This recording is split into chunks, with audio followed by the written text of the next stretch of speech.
president to visit Nigeria. Governor Sheriff Oborevwori inspects more projects for quality. Training of civil servants key to more agenda of Delta State government. Federal government plans presidential pardons for convicts serving jail terms.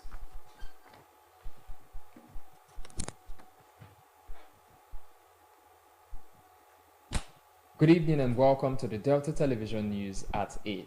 I am Ogaga Ekama. President Bola Tinubu has invited the President of the United Arab Emirates UAE Sheikh Mohammed Al Nahyan to Nigeria. A statement by the President's media aide Mr. Bayo Onanuga said the UAE President had accepted the invitation and would be in Nigeria this year. According to the statement, President Tinubu handed down the invitation last night during bilateral talks with his UAE counterpart on the sidelines of this year's edition of the Abu Dhabi Sustainability Week. President Tinubu arrived in Abu Dhabi on Sunday as a guest of the UAE President to participate in the event, a forum for exchanging ideas to support sustainable development worldwide and encourage collective action to address global challenges. He delivered Nigeria's position on climate and other challenges earlier yesterday and congratulated the UAE leader for the successful event. The UAE president thanked President Tinubu for accepting his invitation and expressed his country's determination to strengthen economic ties with Nigeria.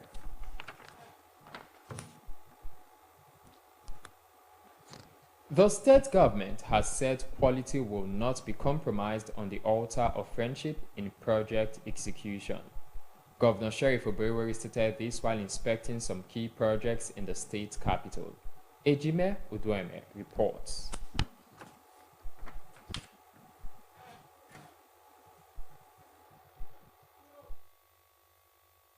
We'll bring you that report in our subsequent bulletin. Training and retraining of civil servants in the state has been identified as one of the cardinal points of the MORE agenda of the state government. The Commissioner in the Directorate of Transport, Mr. Honorode Agofere, highlighted this while declaring open a one-day capacity workshop for staff of the Directorate with the theme Effective Service Delivery, held at the Professor Chike Edozian Secretariat, Asaba. Henry Usiayo reports.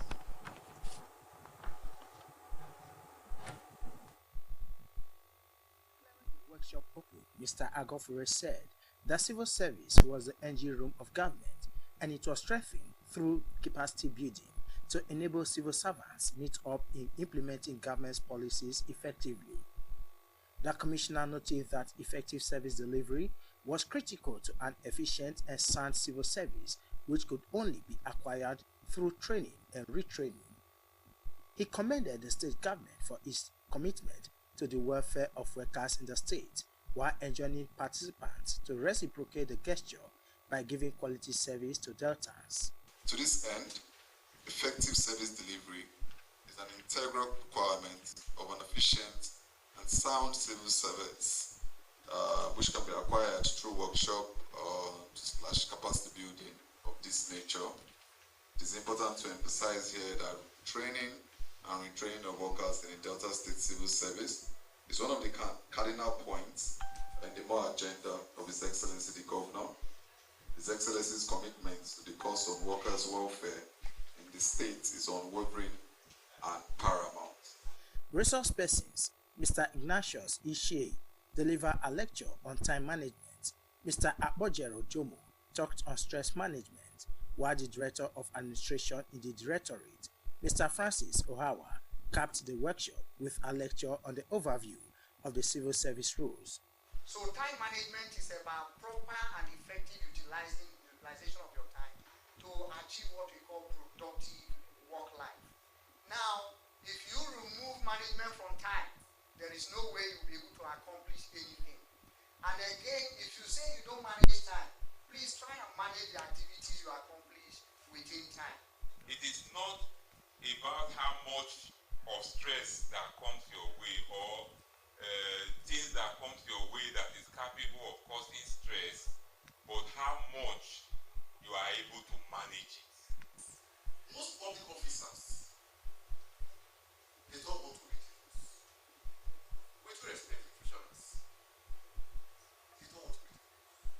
Participants welcomed the workshop, saying the various lectures would help them to be more productive in the discharge of their duties.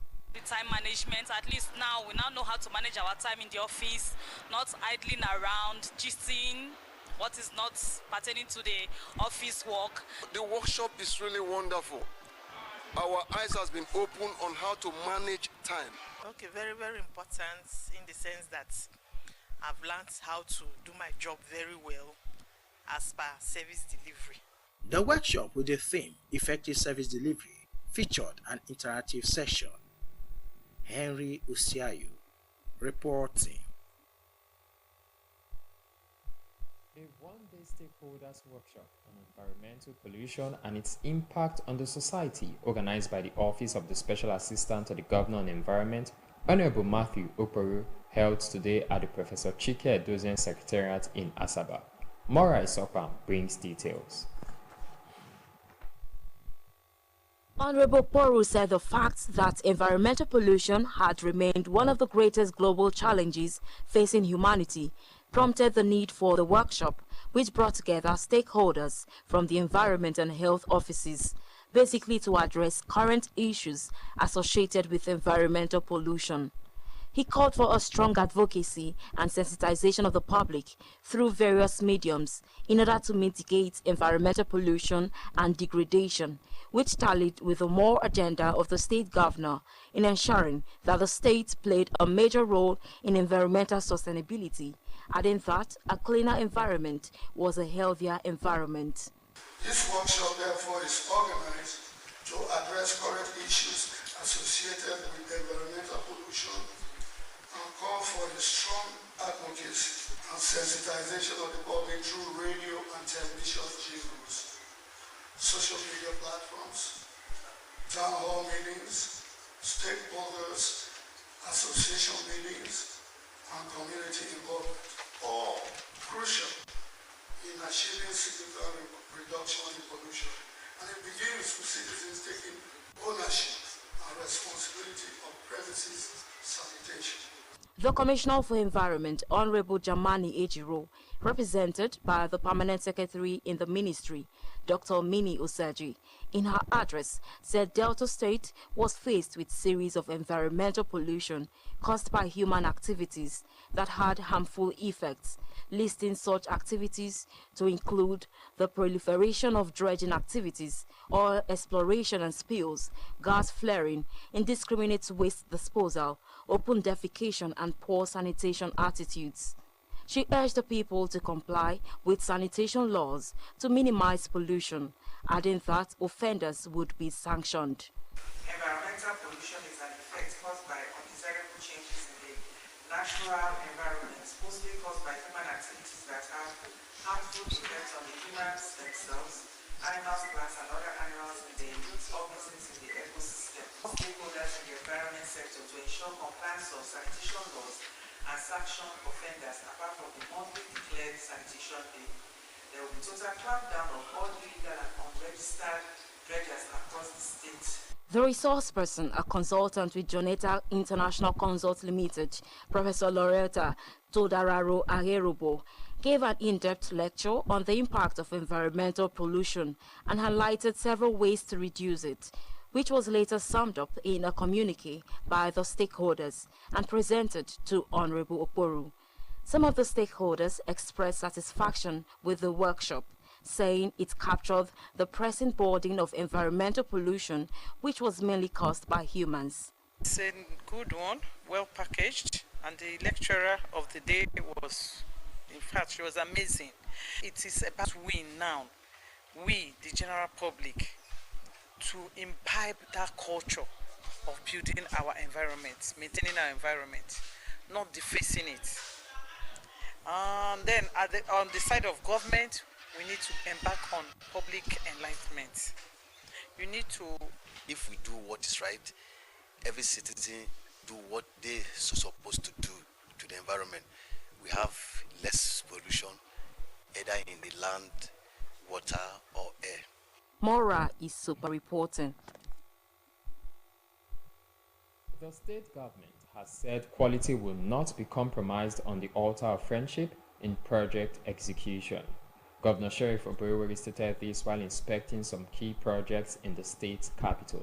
Ejime Udweme reports.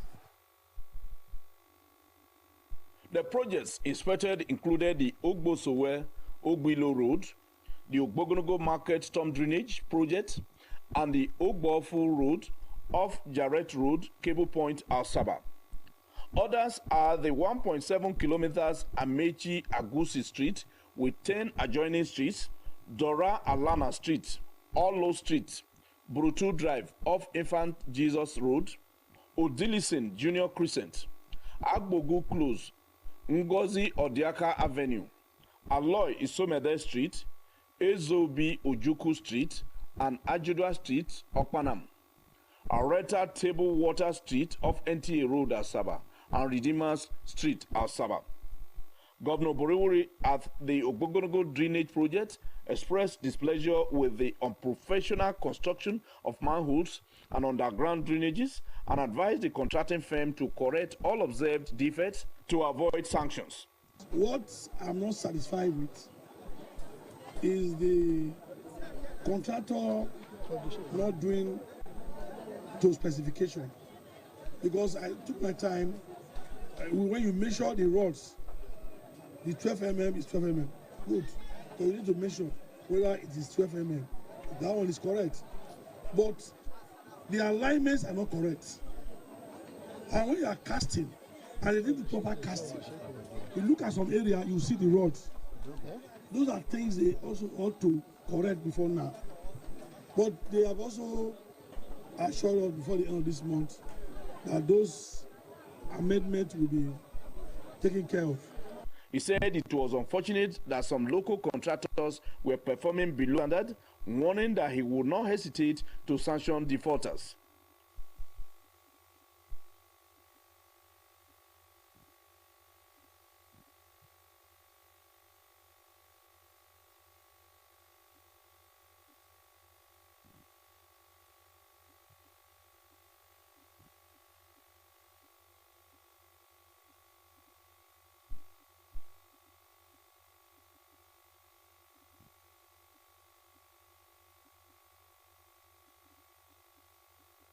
At the Jarrett area, Governor Oborevwori ordered the Commissioner for Works Highways to issue a query to a contractor for using his company's flex to cover the billboard of a church. On request for upward review of projects, the governor said rates had gone up, adding that any job awarded last year will not be reviewed upward. He appealed to residents of the state to keep their environment clean and directed the State Commissioner for Environment, the chairman of the State Waste Management Board, and the chairman of the Task Force on Environment to ensure total compliance. Governor Oborevwori frowned at the art of traders in the Ogbogonogo market who disposed refuse into the underground drainage meant to channel flood water into the River Niger. Dumping refuse into the sewage is not good. It's not good for all of you. It's not even good. We're talking about blue economy. It's not good now. So please, the market people, please, they should take note that dumping refuse into those sewage will block the place. Will block it. Traders at the market who were pleased to see the governor in person expressed their appreciation in songs. He said his vision was to ensure that Asaba became a pace-setter in cleanliness and called on Deltans to join his administration's Green Revolution. Governor Oborevwori was conducted around the projects by representatives of the contracting firm and engineers from the Ministry of Works. Ejime Udweme reporting.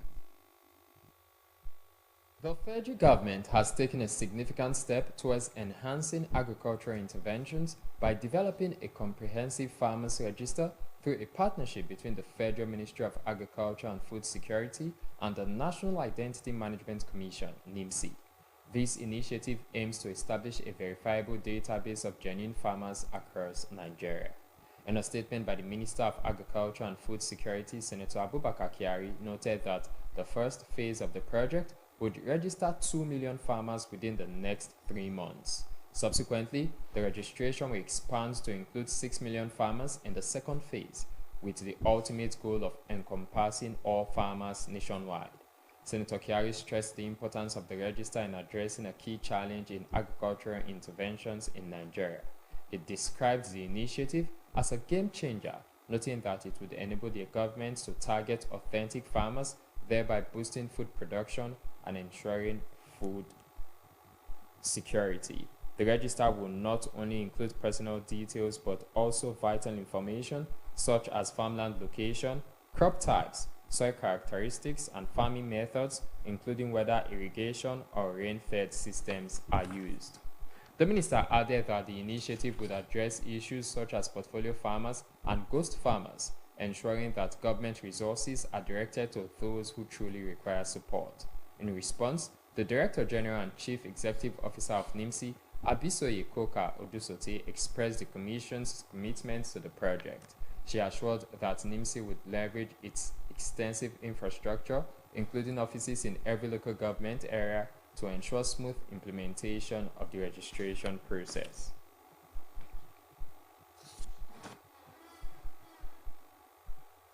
The federal government has insisted that the 280 billion naira Bodo Boni Road project undertaken by construction giant Julius Berger must be completed by September this year.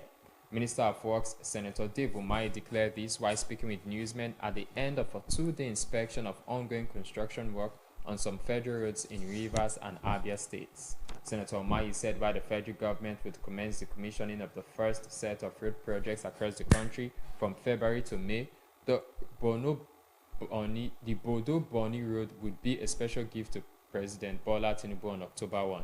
The minister expressed satisfaction with the quality of work on the road, however frowning at the slow pace and urging the contracting firm to expedite action in order to meet the deadline. He said the idea of slope stabilization beyond September with the contractor had mentioned was not acceptable. Other projects inspected by the minister were the reconstruction of the LMS section of the East-West Road by the Reynolds Construction Company, RCC, the Ahoda section of the East-West Road leading to Bayelsa State by Setraco Nigeria Limited, and the Port Harcourt Aba Enugu Highway undertaken by the China Civil Engineering Construction Company. Senator Umahi disclosed that he would visit the 6 geopolitical zones of the country to inspect work on various road projects as the federal government prepares to begin the commissioning of projects in February.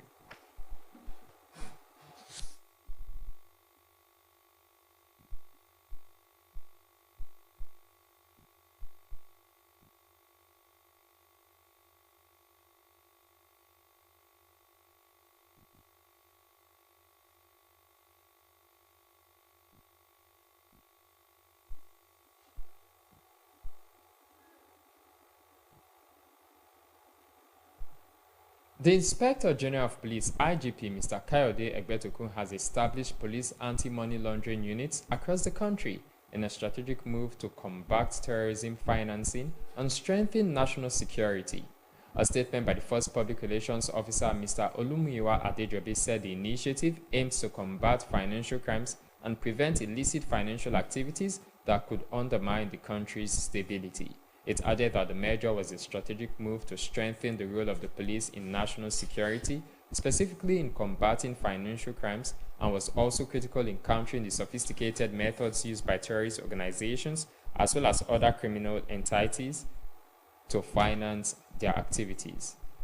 The statement said the new units would be led by renowned financial expert CP Hyacinth Edozie and officers of the rank of Chief Superintendents of Police CSPs in all state criminal investigation departments. The force on Monday arrested 53-year-old Ephraim Bade in New Karu, Nasarawa State, with counterfeit US dollar notes totaling $160,000.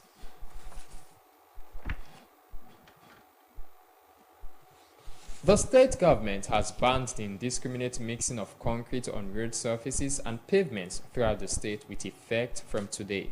The notice on the ban is contained in a statement signed by the Commissioner for Works, Rural and Riverine Roads and Public Information, Mr. Charles Aniagu. The statement said the measure was taken against the background of workmen defacing as well as destroying roads and pavements in the process of mixing of concrete on the roads. He stressed that while the state government was committed to providing road infrastructure across the state, it would not fold its arms and watch the destruction of those already constructed. The government warned that workmen caught engaging in the unwholesome act henceforth would be appropriately sanctioned and their construction site sealed.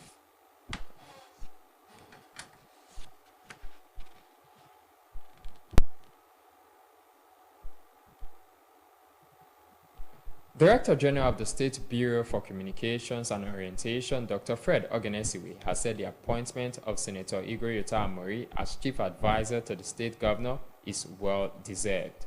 Dr. Ogenesiwe, in a congratulatory message to Senator Amori, expressed confidence that he will bring his wealth of experience as a political strategist and founding member of the People's Democratic Party (PDP) to bear on his new assignment. He commended Governor Burwari's visionary leadership, pointing out that the More agenda was already advancing Delta beyond to enviable heights. The United Nations UN has strongly condemned the attacks by suspected Boko Haram insurgents and the murder of 40 civilians in Dumba community, Kukawa local government area of Borno State, Nigeria.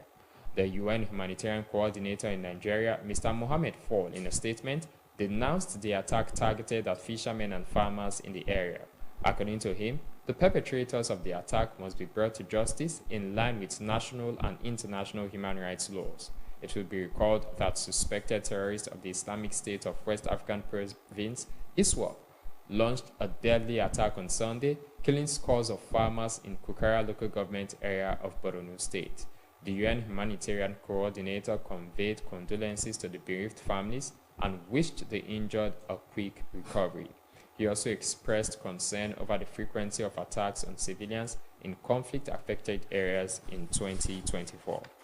The UN humanitarian coordinator also highlighted other violent incidents in Dikwa, Logomani, Ngala, and Pulka areas of Borno, while stressing the UN's commitment to supporting the affected communities in collaboration with the government. Mr. Fall called for enhanced security measures to protect civilians.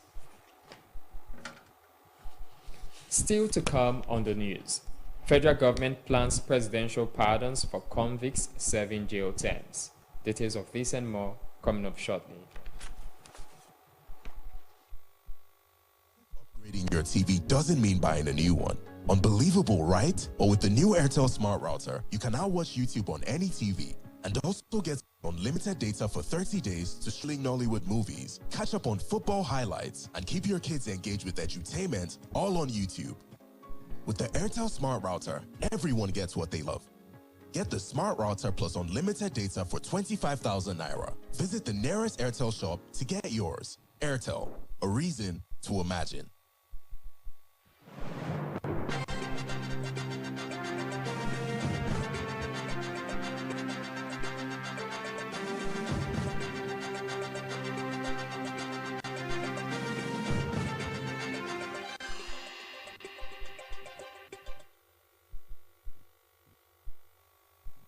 Welcome back. Thank you for staying with us on the news. The federal government is set to grant presidential pardons to convicts serving jail terms across custodial centers in the country. To initiate the process, the government has inaugurated a Presidential Advisory Committee on the Prerogative of Mercy with the Attorney General of the Federation and Minister of Justice, Mr. Lateef Fagbemi, SAN, as chairman. The committee includes representatives from the Nigeria Police Force, the Nigeria Correctional Service, the National Human Rights Commission, the Nigerian Supreme Council for Islamic Affairs, and the Christian Association of Nigeria, alongside other notable individuals such as Justice Augustine Utasha, Professor Al-Kasum Abba, Chief Akilolu Olujimi, SAN, and Professor Nike Ajaya.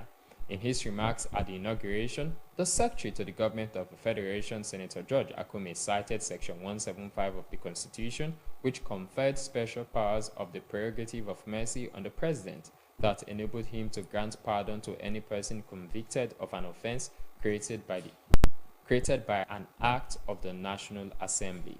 Speaking on behalf of the committee members, Senator Akume said his office had received an overwhelming number of requests for presidential pardon.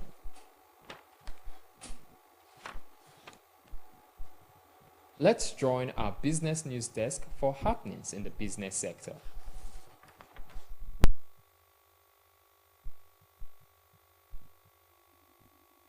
The Bank Customers Association of Nigeria, BCAN, has said banks that were penalized by the Central Bank of Nigeria, CBN, for not ensuring cash availability via their automated teller machines deserve the punishment.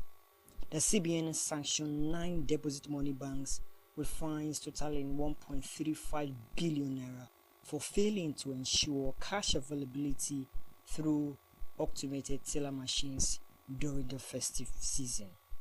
Each of the banks was fined 150 million naira following spot checks that revealed non-compliance with Best Bank's cash distribution guidelines.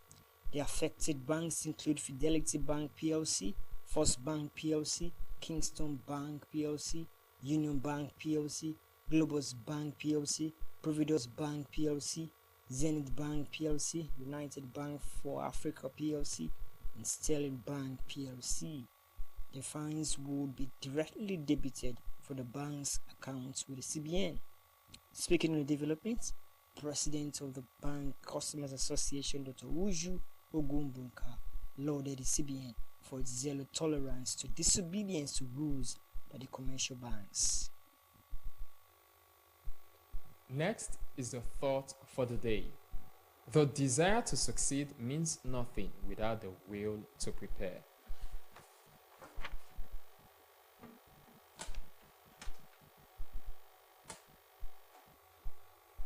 And to end the news, here again are the main points.